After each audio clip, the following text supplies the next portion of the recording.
Hello friends, welcome to study smart way. आज एक बार फिर आपका यूपी टेट, सुपर टेट और लेखपाल के स्पेशल क्लासेस में स्वागत है। कल आप सभी लोगों के लिए लेखपाल की हिंदी की क्लास लेकर आए थे और आज आप सभी लोगों के लिए सामान्य ज्ञान की मोस्ट इम्पॉर्टेंट प्रश्न लेकर आए हैं जो आपके एग्जाम में पूछे जा चुके हैं, जो आप सभी लोगों के लिए वेरी वेरी यूजफुल हैं। फिर वो चाहे कोई भी एग्जाम हो, यूपी टेट में भी इस तरह के प्रश्न पूछ लिए जाते हैं, सुपर टेट में भी पूछे जाते हैं और लेखपाल में भी सामान्य ज्ञान के अंतर्गत इन प्रश्नों को पूछा जाता है। तो चलिए शुरू करते हैं आज की क्लास को। आज की क्लास का पहला प्रश्न आपके सामने दिया गया है। लेखपाल का जो विषय है वो ग्रामीण विकास से संबंधित है और इसीलिए इसमें सबसे पहले इस तरह का प्रश्न लेकर आए हैं। तो ध्यान से देखिएगा सभी प्रश्नों को, वीडियो को अंत तक जरूर देखें। वीडियो पसंद आए तो लाइक जरूर करें। चलिए शुरू करते हैं। कृषि और किसान कल्याण मंत्री कौन है? नरेंद्र सिंह तोमर, थावर चंद गहलोत, राजनाथ सिंह या फिर हरसिमरत कौर बादल। तो वर्तमान में कृषि और किसान कल्याण मंत्री ये आपके नरेंद्र सिंह तोमर हैं। आपका फर्स्ट ऑप्शन सही हो जाएगा। थावर सिंह गहलोत ये वर्तमान में कर्नाटक के राज्यपाल हैं। इनको भी नोट कर लीजिएगा, हो सकता है एग्जाम में पूछ लिया जाए, क्योंकि सामान्य ज्ञान का बहुत ही ज़्यादा विस्तृत सब्जेक्ट है सामान्य ज्ञान और उससे कहीं से भी प्रश्न पूछा जा सकता है। इसलिए देख लीजिएगा, इस समय राजनीति का बहुत ज़्यादा चुनाव की वजह से इस समय राजनीति ज़्यादा फैली हुई है, इसलिए इस तरह के प्रश्नों को भी देख लीजिएगा। तो ये आपका फर्स्ट ऑप्शन सही हो जाएगा। और थावर चंद्र गहलोत ये कर्नाटक के राज्यपाल हैं। राजनाथ सिंह रक्षा मंत्री हैं और हरसिमरत कौर बादल ये खाद्य प्रसंस्करण उद्योग मंत्री हैं। ये हर चीज़ नोट कर लीजिएगा अपनी। चलिए आगे बढ़ते हैं अगले प्रश्न पर। राजीव गांधी अंतर्राष्ट्रीय हवाई अड्डा कहाँ स्थित है? कई बार एग्जाम में पूछा जा चुका है। राजीव गांधी अंतर्राष्ट्रीय हवाई अड्डा ये तेलंगाना में स्थित है। ये आपका सेकेंड ऑप्शन सही हो जाएगा। और भारत में सबसे सुंदर जो एयरपोर्ट है, सबसे सुंदर, वो इंदिरा गांधी हवाई अड्डा दिल्ली में स्थित है। ये भी देख लीजिएगा, भारत में सबसे सुंदर एयरपोर्ट इंदिरा गांधी हवाई अड्डा ये कहाँ पर है? ये दिल्ली में है। तो चलिए आगे बढ़ते हैं अगले प्रश्न की तरफ। किस राज्य के मंत्रिमंडल ने वंदे उत्कल जननी को ओडिशा गान का दर्जा देने के प्रस्ताव को अपनी मंजूरी दी है? किस राज्य के मंत्रिमंडल ने ओडिशा गान यानी कि वंदे उत्कल जननी को ये ओडिशा के गान के लिए दर्जा मतलब उसको अपनी मंजूरी दी है? झारखंड, आंध्र प्रदेश, उड़ीसा या फिर अरुणाचल प्रदेश।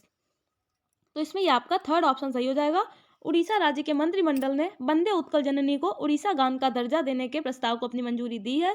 वहाँ के सीएम नवीन पटनायक की उपस्थिति में इसको अपनी मंजूरी दी गई है। नवीन पटनायक, ये भी लिख लीजिएगा। आगे बढ़ते हैं अगले प्रश्न पर। मोस्ट इंपॉर्टेंट प्रश्न है, कई बार एग्जाम में पूछा जा चुका है। राष्ट्रीय चीनी संस्थान कहाँ स्थापित किया गया है?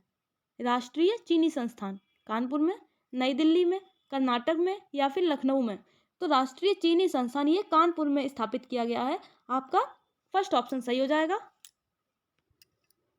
अगले प्रश्न की तरफ बढ़ते हैं, देखते हैं अगला प्रश्न क्या है। भारत सरकार द्वारा गरीब कल्याण रोजगार अभियान किस राज्य से शुरू की गई है? यानी गरीब कल्याण रोजगार योजना किस राज्य से शुरुआत की गई है इसकी? तो ये योजना प्रधानमंत्री नरेंद्र मोदी जी के द्वारा चलाई गई है। और ये कहाँ से शुरू की गई है? तो ये बिहार से शुरू की गई है। आपका सेकेंड ऑप्शन सही हो जाएगा। इसका मुख्य उद्देश्य जो था वो ग्रामीण इलाकों में आजीविका के अवसरों को बढ़ाना है। ग्रामीण इलाकों में इनकम के अवसर को बढ़ाना है गरीब कल्याण योजना के अंतर्गत। चलिए आगे बढ़ते हैं अगले प्रश्न पर। अगला प्रश्न, दक्षिण भारत में दांडी मार्च का संचालन किसने किया था? के कामराज, भक्त वत्सलम, राजाजी या फिर टी प्रकाशन। तो ये दक्षिण भारत में दांडी मार्च का संचालन ये राजा जी ने किया था। ये आपका थर्ड ऑप्शन सही हो जाएगा। दांडी मार्च को नमक सत्याग्रह के नाम से भी जाना जाता है। नमक सत्याग्रह के नाम से भी जाना जाता है। इसको गांधी जी ने शुरू करवाया था और ये गांधी जी के साथ इसमें 78 सहयोगी और थे उनके। और ये साबरमती से चालू होकर साबरमती से शुरुआत हुई थी इसकी और ये दांडी तक चला था। ये कुल 24 दिन का मार्च था, यानी 24 दिन का ये पूरा सत्याग्रह था। और ये उन्होंने दांडी जाकर 6 अप्रैल 1930 को तोड़ा था। तो ये आपके सामने पूरा सब कुछ बता दिया है कि कब दांडी मार्च को नमक सत्याग्रह, नमक आंदोलन के नाम से भी जाना जाता है और ये साबरमती से शुरू हुआ था 12 मार्च को और ये कुल 24 दिन चला और ये दांडी जाकर 6 अप्रैल 1930 को नमक कानून तोड़ा गया गांधी जी के नेतृत्व में। चलिए आगे बढ़ते हैं अगले प्रश्न पर। भारतीय राष्ट्रीय कांग्रेस के प्रथम अधिवेशन की अध्यक्षता किसने की थी? भारतीय राष्ट्रीय कांग्रेस के प्रथम अधिवेशन की A.O. Hume, W.C. Banerjee, Surendra Nath Banerjee या फिर बदरुद्दीन तैयब। तो भारतीय राष्ट्रीय कांग्रेस के प्रथम अधिवेशन की अध्यक्षता ये W.C. बनर्जी ने की थी। ये आपका सेकेंड ऑप्शन सही हो जाएगा। और इसके संस्थापक A.O. ह्यूम थे। संस्थापक जहाँ पर पूछा जाए वहाँ पर आप A.O. ह्यूम ही टिक करेंगे और जब प्रथम अधिवेशन की अध्यक्षता पूछी जाए तो वो W.C. बनर्जी, और जब कहीं इनका फुल फॉर्म नाम दिया हो, फुल नाम, तो वो है व्योमेश चंद्र बनर्जी। ये नोट कर लीजिएगा, हो सकता है कहीं भी ये नाम ना देकर ये नाम दे दिया जाए, इसलिए दोनों नामों को याद रखिएगा। और आपको और बता देते हैं, भारतीय राष्ट्रीय कांग्रेस का प्रथम अधिवेशन ये 1885 में हुआ था मुंबई में। उस समय वायसराय थे लॉर्ड डफरिन। लॉर्ड डफरिन उस समय वायसराय थे और ये अध्यक्ष थे व्योमेश चंद्र बनर्जी। 1885 में मुंबई में प्रथम अधिवेशन हुआ था। चलिए आगे बढ़ते हैं अगले प्रश्न पर। राम प्रसाद बिस्मिल का नाम किससे संबंधित है? ये एक स्वतंत्रता संग्राम सेनानी थे। इनका नाम किस षड्यंत्र से संबंधित है? कानपुर षड्यंत्र केस, अलीपुर षड्यंत्र केस, काकोरी षड्यंत्र केस या फिर मेरठ षड्यंत्र केस? इनका नाम ये काकोरी षड्यंत्र केस में संबंधित है। ये आपका थर्ड ऑप्शन सही हो जाएगा। ये हिंदुस्तान रिपब्लिकन एसोसिएशन के सदस्य भी थे और इनको 30 साल की उम्र में फांसी दे दी गई थी। 30 साल की उम्र में ही इनको फांसी दे दी गई थी और इनका नाम काकोरी षड्यंत्र केस में ज़्यादा फेमस हुआ था। आगे बढ़ते हैं अगले प्रश्न पर। निम्नलिखित स्थानों में से कौन सा 1857 ईस्वी के विद्रोह का महत्वपूर्ण केंद्र नहीं था? पूछा जा रहा है इन जगहों में से कौन सी 1857 में जो विद्रोह हुआ था उसका महत्वपूर्ण केंद्र कौन सा नहीं था? आगरा, कानपुर, झांसी या फिर लखनऊ? तो 1857 के विद्रोह का महत्वपूर्ण आगरा नहीं था। ये आपका फर्स्ट ऑप्शन सही हो जाएगा। बाकी कानपुर, झांसी, लखनऊ, मेरठ ये सभी 1857 के विद्रोह का महत्वपूर्ण केंद्र थे। आगरा, कानपुर, झांसी, लखनऊ, मेरठ, और इसकी शुरुआत 10 मई मेरठ से हुई थी। 10 मई में मेरठ से हुई थी। चलिए आगे बढ़ते हैं अगले प्रश्न पर। विभाजन परिषद का अध्यक्ष कौन था? विभाजन परिषद का M.A. जिन्ना, लॉर्ड माउंटबेटन, जवाहरलाल नेहरू या फिर B.P. मेनन? तो विभाजन परिषद का अध्यक्ष ये लॉर्ड माउंटबेटन थे। ये आपका सेकेंड ऑप्शन सही हो जाएगा। ये अध्यक्ष थे और सदस्य इनके विभाजन परिषद के जो सदस्य थे वो वल्लभ भाई पटेल, राजेंद्र प्रसाद, डॉक्टर राजेंद्र प्रसाद, लियाकत अली खान, ये सभी सदस्य थे और लॉर्ड माउंटबेटन ये अध्यक्ष थे। अगला प्रश्न, निम्नलिखित में से ब्रिटिश का वह गवर्नर जनरल कौन है जिसने भारत में डाक टिकट शुरू किए थे? Lord Dalhousie, Lord Auckland, Lord Canning या फिर लॉर्ड विलियम बेंटिक? तो वह गवर्नर जनरल कौन है जिसने भारत में डाक टिकट शुरू किए थे? वो लॉर्ड डलहौजी। ये आपका फर्स्ट ऑप्शन सही हो जाएगा।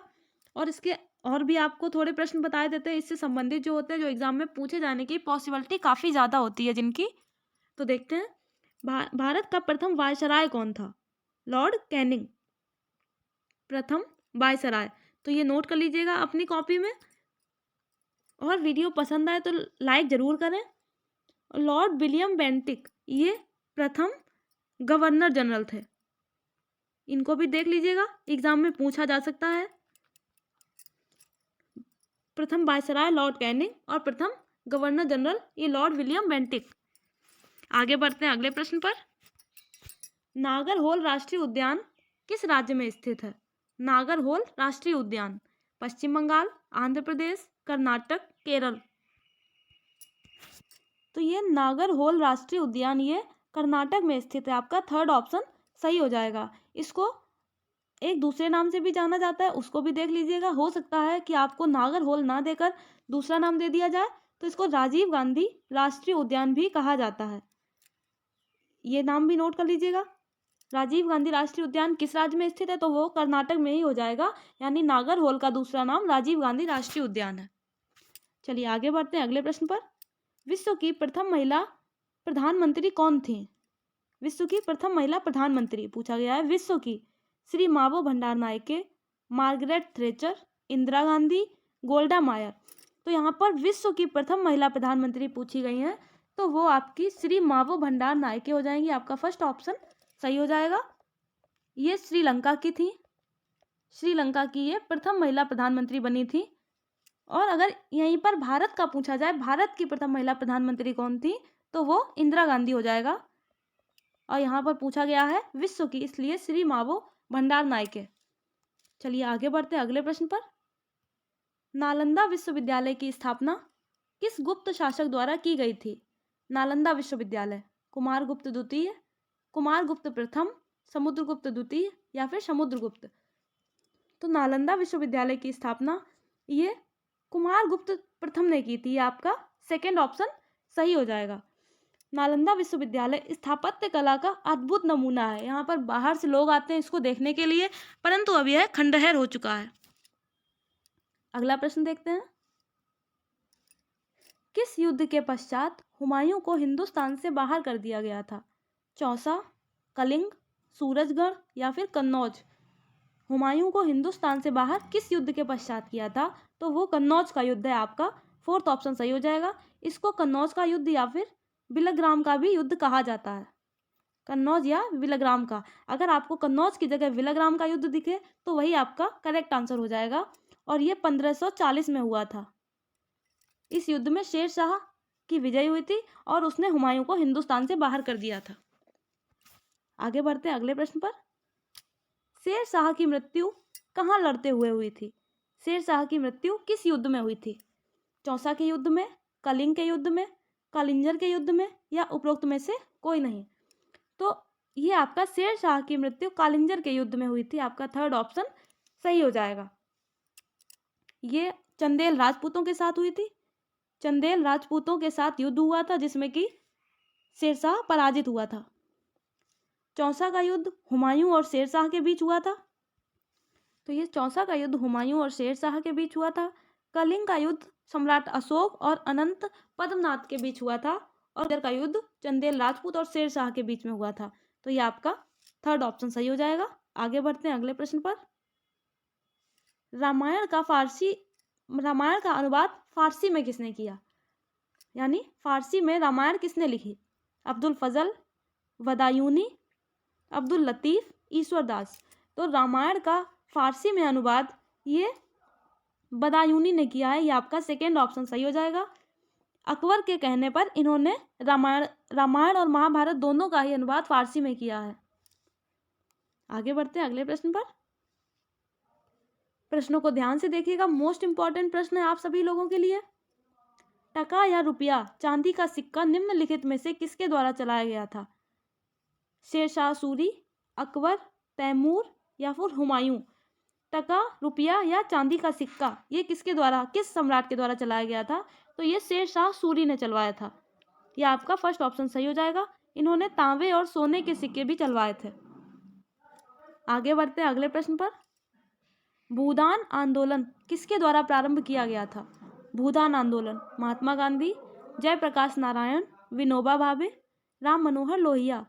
तो भूदान आंदोलन ये विनोबा भावे के द्वारा चलाया गया था। ये आपका थर्ड ऑप्शन सही हो जाएगा। और ये स्वैच्छिक भूमि सुधार के लिए चलाया गया था। स्वैच्छिक भूमि सुधार के लिए। और ये उड़ीसा में 1951 में शुरू हुआ था। उड़ीसा से चलाया गया था 1951 में। आगे बढ़ते हैं अगले प्रश्न की तरफ। अंग्रेजों द्वारा बंगाल विभाजन को कब रद्द किया गया? अंग्रेजों ने बंगाल विभाजन को कब रद्द किया? 1911 में, 1914 में, 1917 में या फिर 1919 में। तो अंग्रेजों ने इसको शुरू कब किया था? उस समय लॉर्ड कर्जन थे वायसराय और इन्होंने 1905 में इसको शुरू किया था। 1905 में बंगाल विभाजन को शुरू किया था। लेकिन राजनीतिक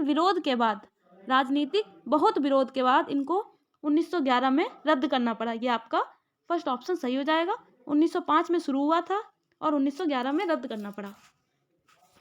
आगे बढ़ते हैं अगले प्रश्न पर। वीडियो पसंद आए तो लाइक ज़रूर करें और आप सभी लोग ये PDF पाने के लिए टेलीग्राम ग्रुप ज्वाइन कर सकते हैं। वहाँ पर आपको सभी सब्जेक्ट की PDF प्राप्त हो जाएंगी बिना किसी फीस के। अगला प्रश्न, प्रायद्वीपीय भारत की कौन सी नदी अरब सागर में नहीं मिलती? प्रायद्वीपीय भारत की साबरमती, कावेरी, नर्मदा या फिर ताप्ती। तो प्रायद्वीपीय भारत की कई नदियां हैं जो अरब सागर में नहीं मिलती हैं, परंतु ऑप्शन के हिसाब से आपकी कावेरी नदी है जो अरब सागर में नहीं मिलती है, और इसके अलावा महानदी, कृष्णा, गोदावरी, ये नदियां भी अरब सागर में नहीं गिरती हैं, इसलिए इन नदियों को भी याद कर लीजिएगा। हो सकता है कावेरी की जगह पर इनमें से कोई नाम दिया जाए और आप सभी लोग कंफ्यूज हो जाएं, इसलिए आपको पूरा प्रश्न डिटेल के साथ बताते हैं कि किसी तरह की कंफ्यूजन की कोई गुंजाइश ही ना रहे। तो ये आपका सेकेंड ऑप्शन सही हो जाएगा। आगे बढ़ते हैं अगले प्रश्न पर। हमारे सौर मंडल में कौन सा ग्रह लगभग पृथ्वी जितना बड़ा है? लगभग पृथ्वी जितना बड़ा कौन सा ग्रह है? मरकरी, मंगल, शुक्र या फिर प्लूटो। कहीं कहीं इनके इंग्लिश हिंदी नाम भी दे दिए जाते हैं, तो वो भी याद रखना। मरकरी को हिंदी में कहते हैं बुध, मंगल को इंग्लिश में कहते हैं मार्स। ये नाम भी याद रख लीजिएगा, हो सकता है इन नामों की जगह पर ये नाम दिए गए हों। शुक्र को कहते हैं वीनस, तो ये आपके नाम देख लीजिएगा। प्लूटो को कहते हैं यम। ये आपके नाम दिए गए, तो इनमें कौन सा ग्रह ऐसा है जो पृथ्वी जितना बड़ा है? मरकरी, मंगल, शुक्र या फिर प्लूटो। तो ये शुक्र ग्रह है, यानी कि वीनस। ये आपका थर्ड ऑप्शन सही हो जाएगा। शुक्र ग्रह लगभग पृथ्वी जितना ही बड़ा है। और आपको एक प्रश्न और बता देते हैं, हमारे सौर मंडल में सबसे बड़ा ग्रह कौन सा है? तो वो सबसे बड़ा ग्रह बृहस्पति है। ये भी एग्जाम में पूछा जा चुका है, इसलिए इसको ध्यान से देख लीजिएगा, नोट कर लीजिएगा। टोटल कितने ग्रह हैं? तो वो 8 हैं और सबसे बड़ा बृहस्पति है। पृथ्वी जितना बड़ा है शुक्र, यानी कि वीनस। आगे बढ़ते हैं अगले प्रश्न पर। निम्नलिखित ग्रह को स्थलीय ग्रह भी कहते हैं। स्थलीय ग्रह बुध, गुरु, शनि या फिर यूरेनस। कौन सा ग्रह स्थलीय ग्रह कहलाता है? तो वो आपका बुध हो जाएगा। फर्स्ट ऑप्शन सही हो जाएगा। और स्थलीय ग्रह बुध के अलावा और भी हैं, वो भी आपको बता देते हैं। शुक्र, पृथ्वी और मंगल, ये ग्रह भी स्थलीय ग्रह कहलाते हैं, इसलिए इनको नोट कर लीजिएगा, क्योंकि बुध के अलावा अगर इनमें से कोई ऑप्शन आए तो आप करेक्ट कर सकें। अगला प्रश्न देखते हैं। कौन सा देश संसार में यूरेनियम का सबसे बड़ा उत्पादक है? यूरेनियम का सबसे बड़ा उत्पादक? कनाडा, दक्षिण अफ्रीका, नामीबिया, अमेरिका। संसार में यूरेनियम का सबसे बड़ा उत्पादक देश कनाडा है। ये आपका फर्स्ट ऑप्शन सही हो जाएगा। वैसे कजाकिस्तान भी है, लेकिन वो ऑप्शन में नहीं दिया गया है, तो कनाडा आपका यूरेनियम का सबसे बड़ा उत्पादक देश है। और भारत में आंध्र प्रदेश है। आंध्र प्रदेश में सबसे ज़्यादा यूरेनियम पाया जाता है भारत में, और पूरे संसार में कनाडा है। तो ये आपका फर्स्ट ऑप्शन सही हो जाएगा। अगला प्रश्न, बथुकम्म किस राज्य का पर्व है? बथुकम्म ये कौन से राज्य में मनाया जाता है? उड़ीसा, तेलंगाना, गुजरात या फिर बिहार। बथुकम्म ये तेलंगाना में मनाया जाता है। ये आपका सेकेंड ऑप्शन सही हो जाएगा। ये महिलाओं के द्वारा मनाया जाता है। ये मोस्टली वहाँ महिलाओं के द्वारा ही मनाया जाता है और टोटल 9 दिनों तक चलता है। ये इसको बथुकम्म कहते हैं, तेलंगाना में मनाया जाता है। इंपॉर्टेंट प्रश्न है, देख लीजिएगा, गलती करने की कोई गुंजाइश ना रहे, इस तरह से पढ़िएगा और कोशिश अपनी जारी रखें, क्योंकि कोशिश करने वालों की कभी हार नहीं होती। कहीं ना कहीं आप जरूर सफल होंगे, इसलिए अपनी कोशिश बरकरार रखिए, अपना बेस्ट दीजिए। अगला प्रश्न देखते हैं। कोणार्क का सूर्य मंदिर किसने बनवाया था? कोणार्क का सूर्य मंदिर अंतवर्मन देव, नरसिंह देव प्रथम, कपिलेंद्र देव राउतरे या फिर पुरुषोत्तम देव। तो कोणार्क का सूर्य मंदिर ये नरसिंह देव प्रथम ने बनवाया था। ये आपका सेकेंड ऑप्शन सही हो जाएगा। ये कहाँ पर स्थित है? तो ये उड़ीसा में है। ये उड़ीसा में है और इसको इस तरह से बनवाया था कि सूर्य की पहली किरण जहाँ पर पूजा होती है, यानी कि जो वहाँ पर भगवान है उनके ऊपर ही पड़े सूर्य की पहली किरण।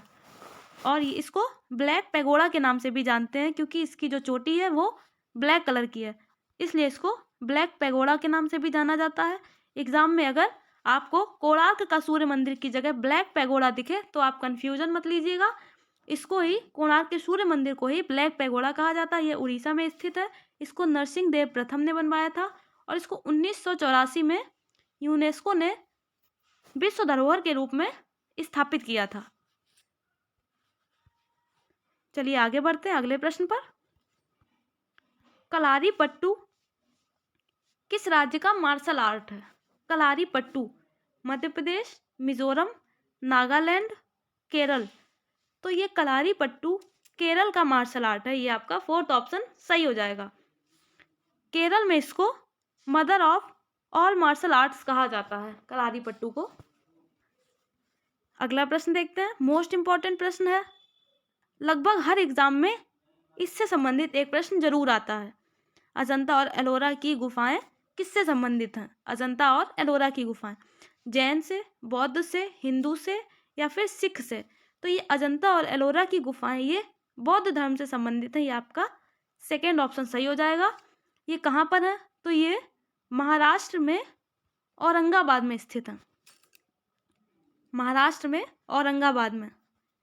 यूनेस्को ने इसको भी विश्व धरोहर के रूप में शामिल किया है। तो नोट कर लीजिएगा, सभी प्रश्न मोस्ट इंपॉर्टेंट है।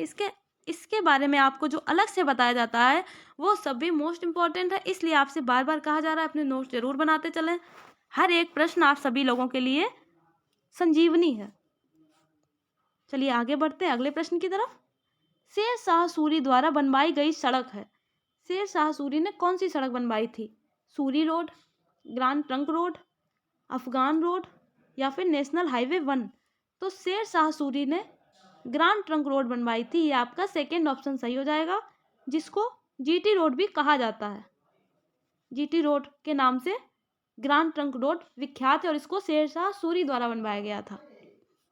अगला प्रश्न देखते हैं। निम्नलिखित में कौन भारत का उपराष्ट्रपति एवं राष्ट्रपति दोनों पदों पर रहे हैं? भारत का उपराष्ट्रपति भी और राष्ट्रपति भी। डॉक्टर राजेंद्र प्रसाद, नीलम संजीव रेड्डी, डॉक्टर एस राधाकृष्णन या फिर ज्ञानी जैल सिंह? तो भारत का उपराष्ट्रपति और राष्ट्रपति दोनों पदों पर जो रहे हैं वो डॉक्टर सर्वपल्ली राधाकृष्णन है। ये आपका थर्ड ऑप्शन सही हो जाएगा। ये भारत के प्रथम उपराष्ट्रपति थे। भारत के प्रथम उपराष्ट्रपति और द्वितीय राष्ट्रपति। और डॉक्टर राजेंद्र प्रसाद ये प्रथम राष्ट्रपति थे। डॉक्टर राजेंद्र प्रसाद प्रथम राष्ट्रपति थे। नीलम संजीव रेड्डी ये 6वें नंबर पे राष्ट्रपति थे। ज्ञानी जैल सिंह ये 7वें नंबर के राष्ट्रपति थे। तो इस तरह से आपको हर प्रश्न संपूर्ण व्याख्या के साथ समझाया गया है। किसी भी प्रश्न में कोई समस्या हो आप सभी लोगों को तो वो कमेंट बॉक्स में बता सकता है। आप सभी लोगों की समस्याओं का निदान किया जाएगा। वीडियो को अंत तक देखने के लिए बहुत बहुत शुक्रिया।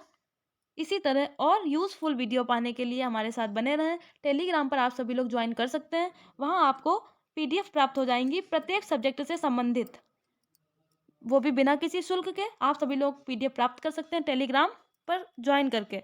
और वीडियो पसंद आए तो लाइक कीजिएगा, ज़्यादा से ज़्यादा शेयर करें और चैनल को सब्सक्राइब करना ना भूलें। Thank you. जय हिंद।